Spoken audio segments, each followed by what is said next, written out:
What sells a magazine? More or less attractive? More muscles.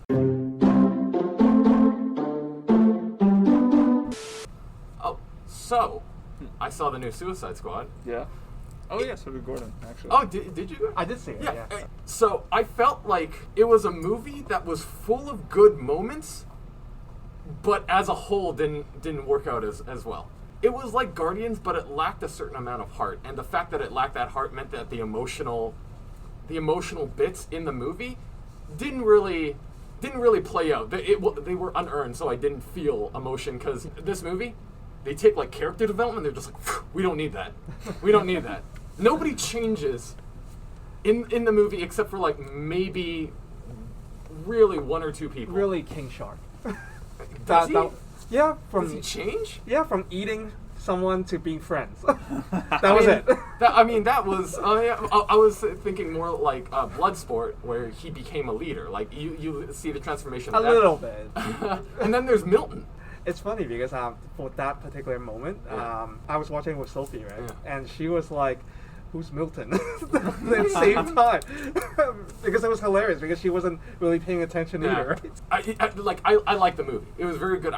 Easily one of the best DCEU movies. It's not Sure. saying much, but okay. Yeah, but I mean, it's probably up there with one of my favorites. Yeah. Along with like Shazam. Everybody is really good in Suicide Squad. I thought like the character that plays Ratcatcher, what was her name? Daniela Melchior? She was good. Yeah, she was Sylvester Stallone was pretty good as King Shark. Yep. John Cena and Idris Elba actually had like really good chemistry. Mm-hmm. The one thing I noticed though is that the entire first half of the movie is one big Chekhov's gun. I feel like almost every line they say foreshadows the second half of the movie. Yeah. Every single line. And I've watched it twice now because it was on streaming. And yeah, they have like these kind of really slow moments in the middle of them throughout the movie where they're trying to set up character arcs. But it's like it's a 2-hour movie that gives me 5 minutes of character development. It's not really going to do much. That being said, if you just watched certain chunks of the movie, like in 5-10 minute clips, you'd think that movie was awesome. It just, as a whole, I feel like when it coalesces together, the rhythm is a little off. Yeah, I agree. If I was just watching chunks of the movie, it's easily the best DC movie ever. Yeah. But I actually, for one, really, really liked, this is getting into nerdy nitpicking stuff here. I really, really liked the design of Bloodsport's suit. Yeah, because Bloodsport in DC Comics, for the longest time you will know, his superpower was being the black guy. Like, he was just a dude with a red bandana and a white wife beater firing machine gun. That was Bloodsport. And then they're like, hold up, that's kind of racist now, guys. DC, we gotta give him something. And in the comics, they actually did change his costume to the movie costume, and they gave him a new power now, where he can teleport weapons from like a stash he has. Okay. So he doesn't need them on him. He can just teleport them at will. Is this a power or is this It's a power. So now it's pretty cool because it's not like a crazy power, but it is a pretty useful power where he doesn't run out of bullets. He just like materializes guns in his hands. Yeah. But in Suicide Squad, Idris Elba's suit is like, it has like pads and random stuff that all turn into weapons and they all combine together or split. So I really like the design because he had kind of like two weird handguns here. He had two handguns here that like spun around. They would like form together to make rifles or shotguns depending on how he maneuvered them. He had a flamethrower, he had a sword. The weird thing was he had like a shoulder pauldron that he could pull off and it would turn into like a mini flail. Really strange. That's really unique. Yeah, but I don't know how useful a flail would be in a battlefield. I'm not even going to try to pronounce the actor's name because I don't want to butcher it and make myself look like an idiot, but the guy that plays Polka Dot Man, he's pretty good too. He doesn't have, I would say, like as huge a role. He's largely the comic relief, or alternatively the straight man in the comic relief. I felt like they kept him along for that one joke at the end. Yeah. Right? That's the whole thing was for that one joke. That reoccurring gag, I don't know how I felt about it. Like, in the beginning, it was funny, but by the end, I did feel like it got a little old. It did. But that's why I felt like at the end, it strung him along to be alive for this long just for that one joke. Yeah. So. Plus, that guy, I was reading how he's like apparently one of the people that has played the most characters in a superhero movie because he got one of his earliest roles in The Dark Knight. He was the ambulance member that Harvey Dent caught, and he like flipped the coin to see if that was him. Yeah. And even in Dark Knight, I was like, this guy's pretty good.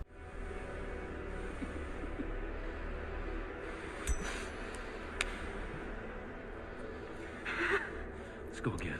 I don't know anything. Don't. Good. Actually, like, he's doing a lot with a day player role. He's doing a lot with what he's being given. And I was really impressed. And then I noticed him. He's the Russian guy in Ant-Man. Yeah. He's kind of like the sidekick.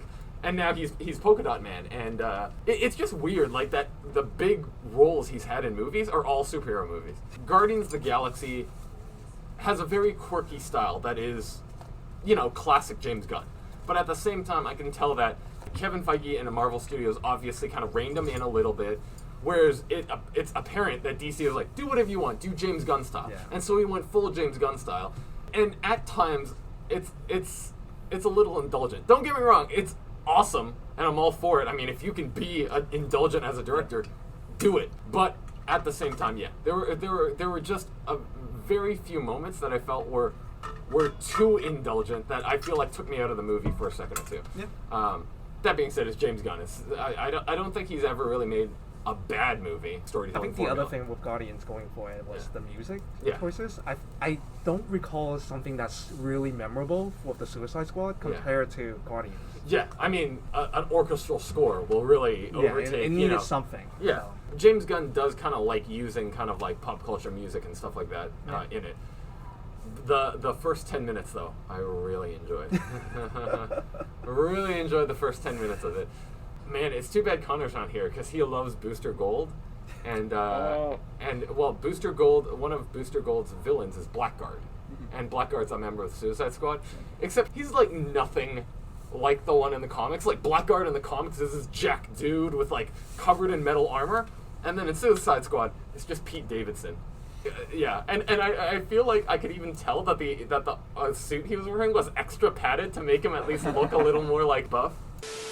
Like I said, Nicolas Cage has never given a bad performance.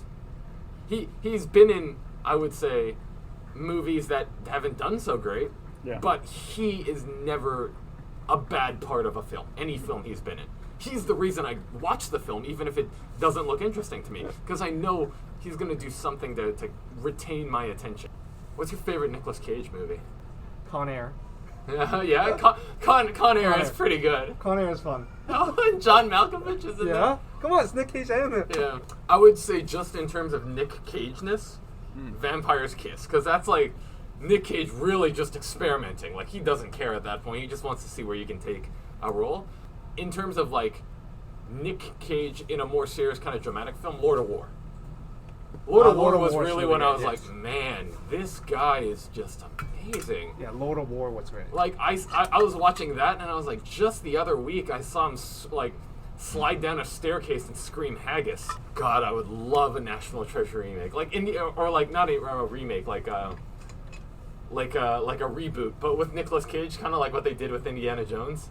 Wait, what do you mean? Like after Indiana Jones 3, there was nothing for 20 years, and then Harrison Ford comes back as a super old Indy. Yeah. I want that, but with Nick Cage. But the thing is, Nick Cage hasn't aged at all, so he's just like, I have a beard now. Or just do a third National Treasure. Yeah. I'd be okay with that. This time he has to steal the Charter of Rights and Freedoms from Canada. Canada. Yeah. We'll probably just offer it to him. He's like, here.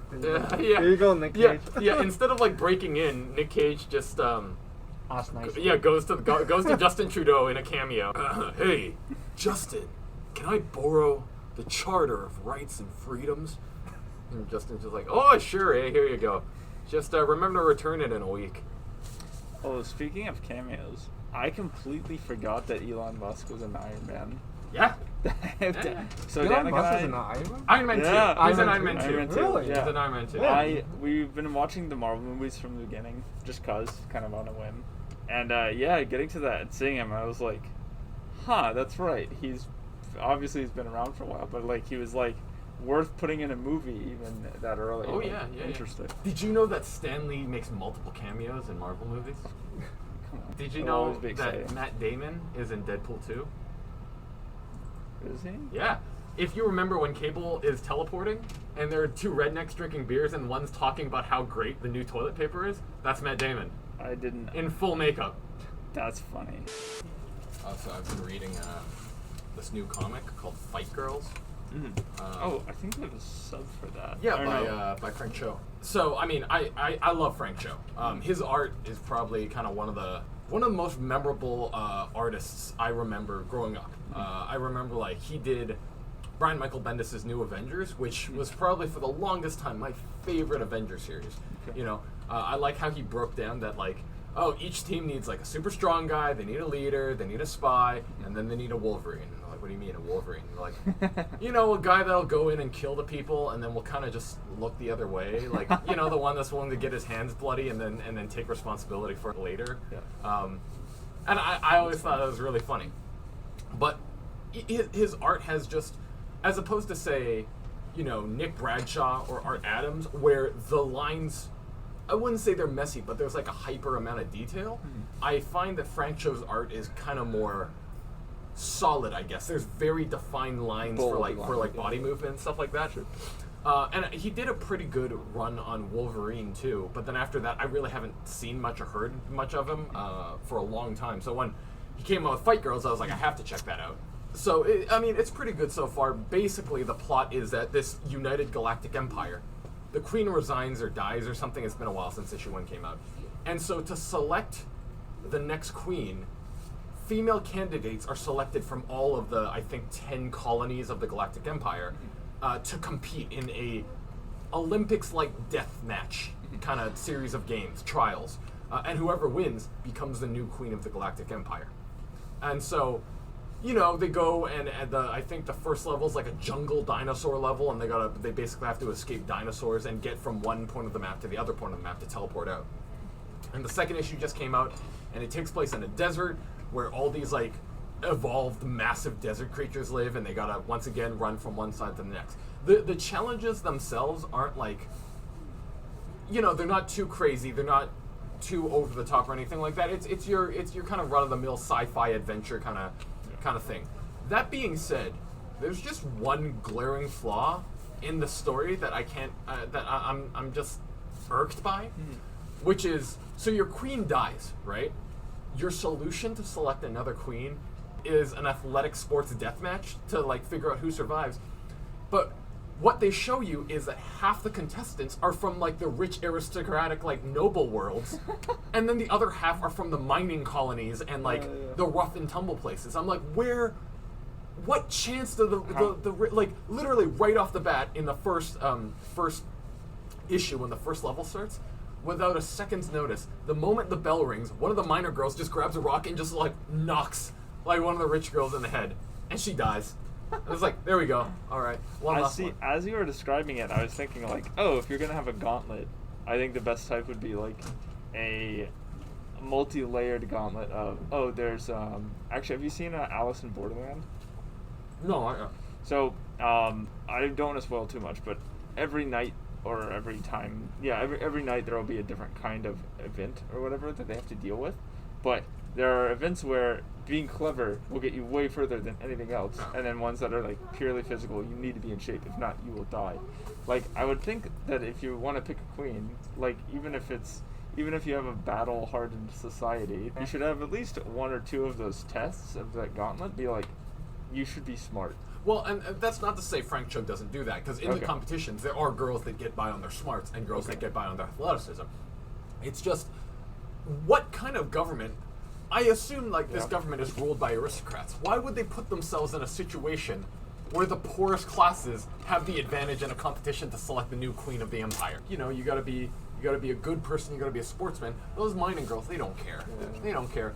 And so the main girl is one of the main contestants. Her name is Xandra Blackwater, but it's starting to come up that she might not be Xandra Blackwater, but she's just dead focused on winning no matter what. She'll cheat, so she'll like get other girls killed to get herself ahead. The story's pretty good so far. I feel like there has to be more to this competition than just the races, that justifies right? it. So they are starting to show a bit more in terms of like intrigue and espionage on that side.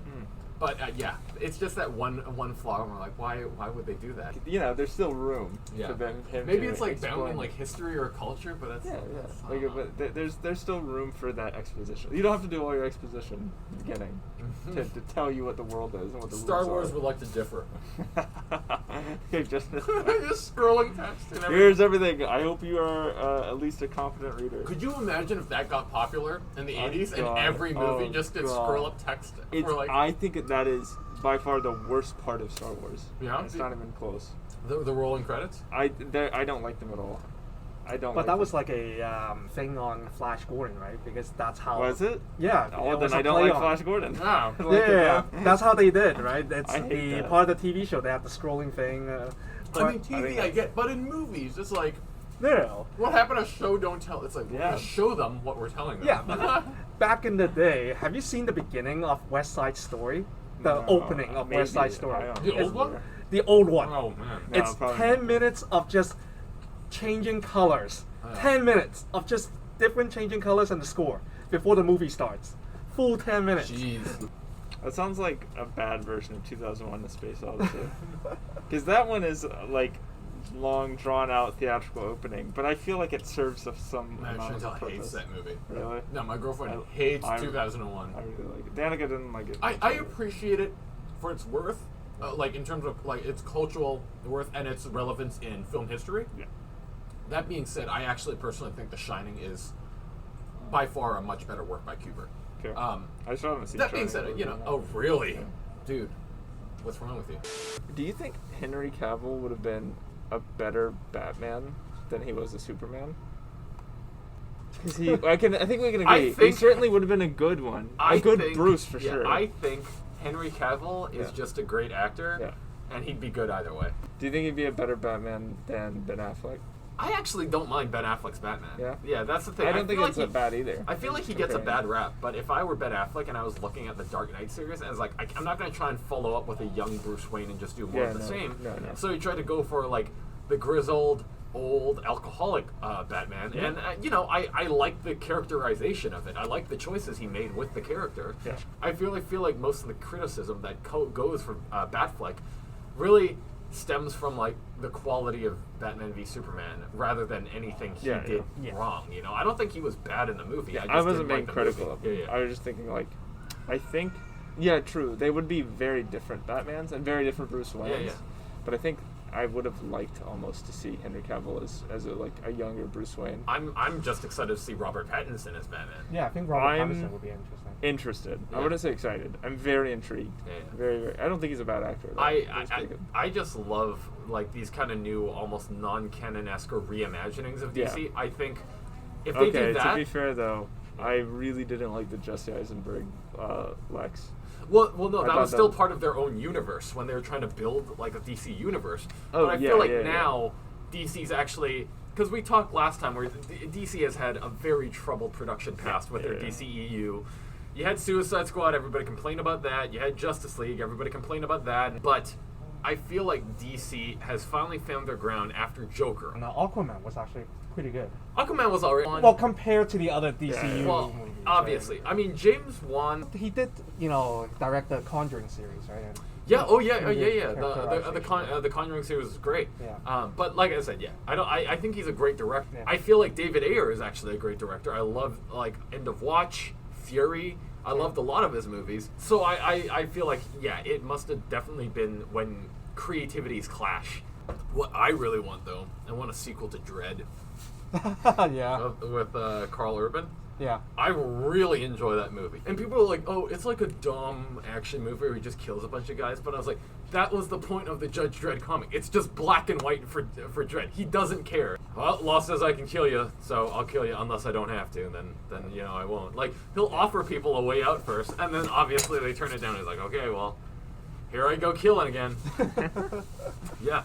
If they did, they should absolutely adapt Judge Dredd Looking for America. Because it's just all about how deep in the future, how dystopian the society is, and how democracy is dead. And that Judge Dredd is not a symbol of freedom, he is a symbol of order and suppression.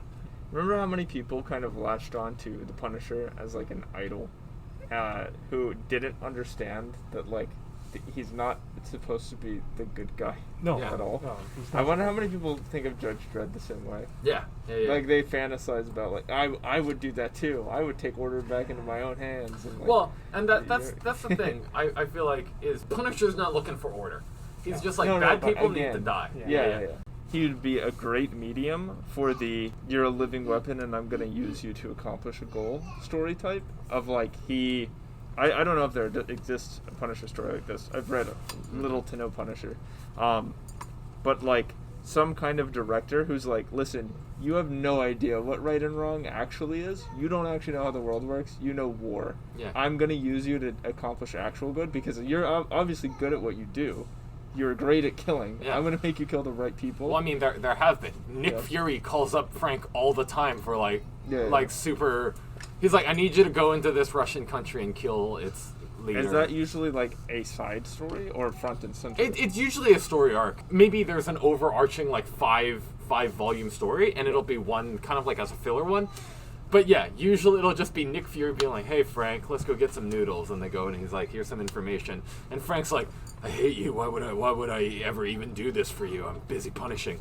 And then Nick Fury would be like, "Here's like a dossier of the CIA's top 100 covered up most wanted. Like they did something for the country, even though they committed horrible crimes, so we covered it up for them. Here's 100 of them. I lost it in the office." So I was like working out at the gym the other day, right? Mm-hmm. And I saw this like huge herd of people kind of gathered around one guy. I could tell it was one guy because that dude was like 2.5 feet taller than all of them. Like I'm talking this like maybe a little bit bigger than The Rock here. And it turned out it was some like world-renowned bodybuilder, I guess. Yeah, and he was just a chunker.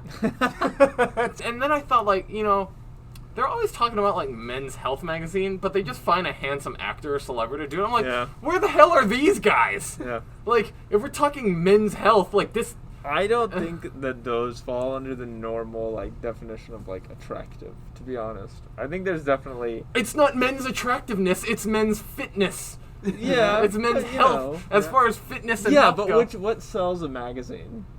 Pecs. More or less attractive? More muscles. It's like show muscle and real, active muscle, right? Yeah. Because that's why they said, what's his name? Kylo Ren guy. They said, oh, he's not buff, right? Yeah. But then it's like, no, this guy's in the Marines. This guy is Yeah. actual muscle. Yeah, Adam Driver is actually like very physically strong. Yeah. And you know what? I actually appreciate that he didn't bother to get like superficial shredded Yeah, for Star Wars. that's the thing. He wasn't. My problem is that when he took his shirt off, he looks like a Lego man. Like he's so broad. He's so broad.